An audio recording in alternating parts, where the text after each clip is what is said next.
I'm Nora. Today we are going to make vegan cinnamon toast crunch. I've been thinking about making them for a long time because I want cinnamon toast crunch. But it turned out that the cinnamon toast crunch is not vegan. It's kind of sad. But still, here we are. Let's make our own vegan cinnamon toast crunch. It's a really simple, delicious recipe. I really love it. I kind of enjoy it every single day right now. So without further ado, let's get started. First, we are going to make a flax egg by combining 1 tablespoon of flax meal with 2 tablespoons of water. Set it aside, and in the meantime, preheat the oven to 180 degrees Celsius. In a big bowl, add 96 grams of cauliflower, 45 grams of oat flour, 1 teaspoon of cinnamon, 35 grams of coconut sugar. Mix them all together. I really should have grabbed a bigger bowl, but anyhow. And a 1/4 teaspoon of baking powder, which I almost forgot.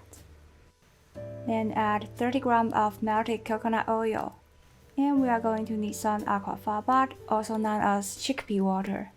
Add 2 tablespoons of aquafaba into the mix. And the flax egg.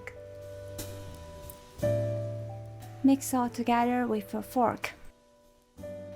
And as you can see, my bowl is too small, so I transfer the whole thing onto the table and mix them with my hand. And it should look like this. Then place the dough between 2 pieces of parchment paper. It should be a little bit sticky, but not super sticky. Then roll it out with a rolling pin into a 0.3 mm thick rectangle. I've made it for quite a few times, so I just eyeball it. Then let's prepare our sugar mix by combining 2 tablespoons of sugar and 1 teaspoon of cinnamon. Mix them all together.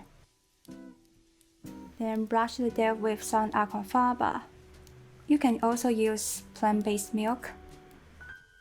Then sprinkle the cinnamon sugar mixture on top of the dough.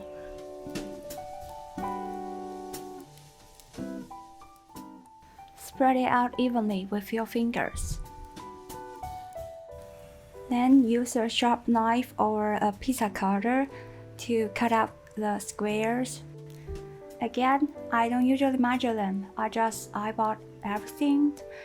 But if you want to, you can totally use a ruler.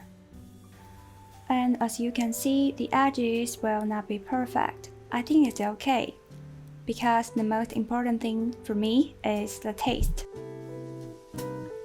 Then bake it in the preheated oven for 20 to 22 minutes. Make sure it's completely dry, and then let it cool completely in the oven. The final step is use your hands to break them into small squares. It should be crispy at this stage. If not, return them to the oven to bake for another 5 to 10 minutes. It should be crunchy and crispy in the end. Then serve with your favorite plant-based milk. I love to enjoy it with some cold soy milk, or just grab a few and put them into my mouth. That's it, that's our vegan cinnamon toast crunch. It's cinnamony, full of whole wheat flavors and super crunchy. I really love it. Sometimes I just eat them as a snack as well. So I hope you will enjoy them too. Let me know in the comment section down below. I would also love to know what's your favorite cereal. So see you there and see you next time. Bye! Some days I hope I say